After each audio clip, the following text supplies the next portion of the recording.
Sweaty Bangkok.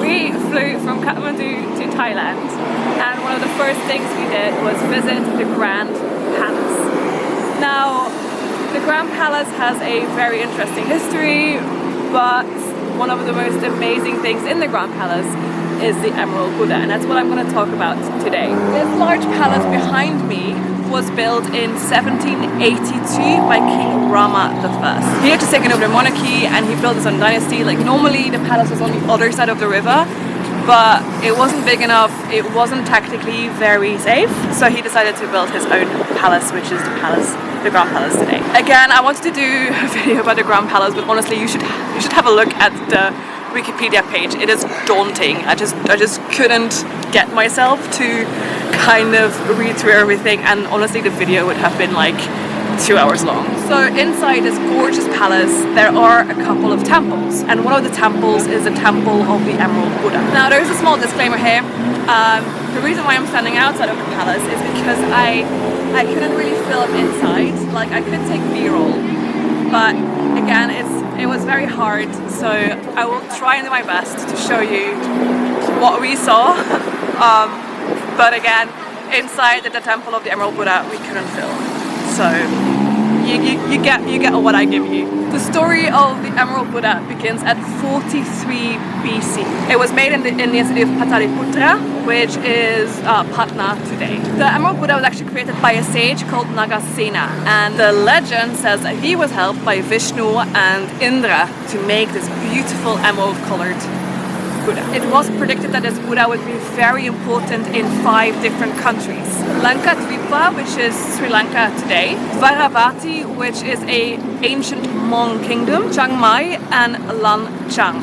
Lanchang we know today as part of Thailand and part of Laos. The statue stayed in Patna for about 300 years.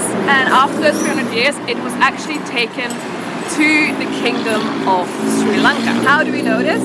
Well, it is all written down in the Cambodian Royal Library. In the Cambodian Royal Library, they house the Cambodian Royal Chronicles. And these chronicles were all written down by Ros Chandrabot. And Ros Chandrabot wrote that the Buddha was taken from Patna to Sri Lanka because in Patna there was a lot of unrest. There was a bit of a civil war going on. This kind of coincides with the Guptas taking power and unifying the north of India. So there probably was a bit of unrest, which then prompted Buddhists to take the statue somewhere else, Sri Lanka in this case. Then the king of Burma, so Myanmar at the moment, heard about the Emerald Buddha, and he actually wrote a letter to the king of Sri Lanka to ask the king of Sri Lanka to give the Emerald Buddha to him, because he wanted to promote Buddhism in his country. So the king of Burma sent out his ships to Sri Lanka to get the Emerald Buddha back. Emerald Buddha's on the ship, and then they hit a storm. And instead of going to Myanmar, they end up in Cambodia. And that is very far from each other. I mean, they must have been very, very lost. Before I go on, I do want to ask you to please like and subscribe. Again, I'm a very small creator, so it would be very nice to kind of tell YouTube that you like my videos so that more people see them on their YouTube home screen. Anyway, it was around 457 when the Thais captured Angkor Wat. In 1432, they took the Emerald Buddha on a bit of a road trip. So the Emerald Buddha went from Ayutthaya to Kamphaeng Phat, Laos, and then finally to Chiang Rai. Then in 1434, the ruler of the city of Chiang Rai decided that this really beautiful Buddha statue should be his, and he decided to hide the Emerald Buddha in his city. Okay, so at this point we also have sources to say that the Emerald Buddha resurfaced in the kingdom of Lan Na. And the kingdom of Lan Na is where, you know, Chiang Rai and Chiang Mai is. So he hid the Buddha for 2 years, and then after 2 years it showed up. And the way it showed up was very interesting, because basically what happened was this monk was praying and he saw that one of his Buddha statues, like the nose was crumbling a bit, And so he took away the nose to try and repair it, and underneath the nose you could see a beautiful emerald color. And so it turned out that in the middle of that Buddha of plaster was the emerald Buddha. So then the ruler of Lana decided, hey, this is a very beautiful Buddha statue. What I'm gonna do is I'm gonna take it to my capital city, which is Chiang Mai, and he decided to do this by elephant. Now he had some elephant problems, not the kind of problems that would, you know, would an elephant mechanic could fix, but basically the elephant didn't want to go to Chiang Mai.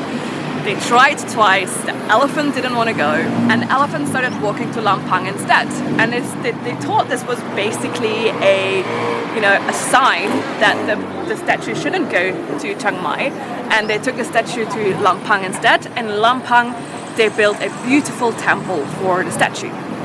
But that's not where it ends, because it ends up here in Bangkok. The statue stayed in Lampang for about 32 years. Because then King Tilukaraj, he didn't really care for like divine intervention signs from elephants. He took the statue to his hometown in Chiang Mai, and he probably used a different elephant. But again, it doesn't end there. In 1552, the Crown Prince of Lan Xang Setatirat, I probably butchered that. I'm sorry for these names, guys. I can't really pronounce them. I'm doing my best, okay?